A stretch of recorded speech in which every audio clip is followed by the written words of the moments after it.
Age of Mythology has a DLC titled The Tale of the Dragon, which came out 14 years after the initial release of the base game.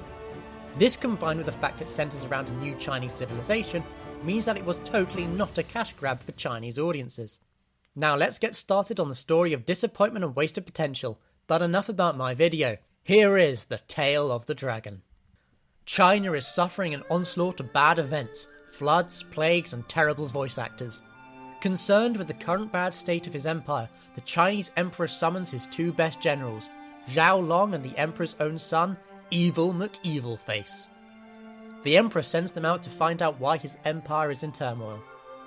Zhao Long goes to investigate a flood and oversee the construction of a very poorly made dam which any engineer can tell you won't work. Here is also where we meet our Ajax stand-in, Shun. The player must construct the dams and fight off nothing but giant lizards. At this point we discover the DLC's biggest flaw, which is the level design. The level gives an easy to find relic and no way to gain a temple. For those who have never played Age of Mythology, relics provide you with free buffs or free units. These are scattered across the map and you place them inside temples to exploit them. But the first mission makes it impossible to obtain a temple. When the poorly designed mud dams are built, a random tells Zhao Long the answers to his best hopes to find out why all the bad things are happening is to find and talk to the priest Ji, who has an ear-hurting voice. Zhao Long Man and Sean journey to the west to Ji's temple, only for it to blow up when they get there, leaving a mysterious magic hole. They find more of these holes and a priest doing magic rituals to them. Thinking that he is responsible for the holes and killing Ji, they confront him. It turns out in fact that the priest is Ji and he was trying to heal the holes. And despite the fact that Zhao Longman and Sean killed all of his men, twice, Ji joins them and attempts to summon the earth dragon DeLong, so the trio may have answers to why the world is going tits up. DeLong tells them that he doesn't know, but they best go to the underworld to find out since it's the realm of chaos. So the trio do just that. They travel to the underworld via a reused asset from the Egyptian campaign.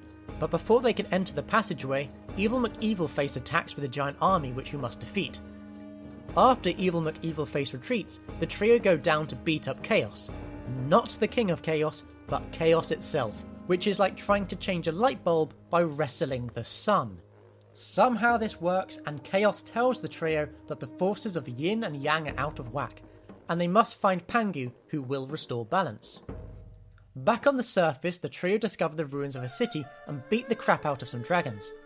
Turns out the dragons had gone rogue and are no longer listening to their ruler, the Dragon Emperor, since the forces of chaos destroyed his favourite teapot or something.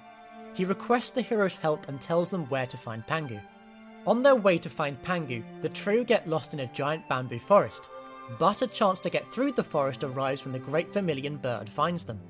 He offers to help the heroes find their way through the forest if they help him free many of his captured fellow birds, since the imbalance in yin and yang has meant his bird airline is going under. Upon freeing the birds from ruthless cages, the vermilion bird helps the heroes on their way to find Pangu. Finally, the heroes find Pangu. To summon him they must climb a mountain, but to do so they must battle the forces of chaos who protect the mountain top. However, things will be harder, as Evil McEvilface has beat the heroes to the mountain, and has vowed to stop the heroes. Which does not go well since his base only has wooden walls, and Evilface charges you very early on and gets himself killed. Remember folks, don't try single-handedly taking on an army in your pyjamas.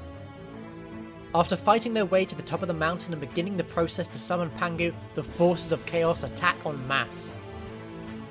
Surely to be overwhelmed by sheer force of numbers, the heroes down to their last line of defense summon Pangu just in time. Almighty Pingu, please restore balance to yin and yang. Noot! Noot! With yin and yang... With yin and yang restored, the heroes have won and China is safe from chaos once more. Zhao Long arrests Evil McEvilface and vows to bring him to the Emperor for punishment, and the campaign is over. And despite all of that, Evil McEvilface never tells us why he is trying to stop the heroes. So, thank God that's over, and yes, I did just do that for the Pingu joke.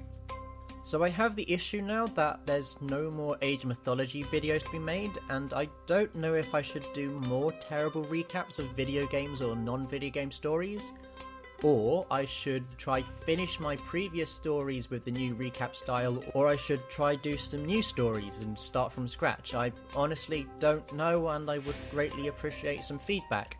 And if I were to do these videos, I would have less time to make them, since fortunately I've gotten into university for an animation course. Trust me, I've made better animation projects than this terrible thing I've done here on this channel, which should probably be labelled as a war crime. And so, still lacking any idea how to write a script, animate videos, or finish a video? Please like, subscribe, and make sure to bully a mushroom today.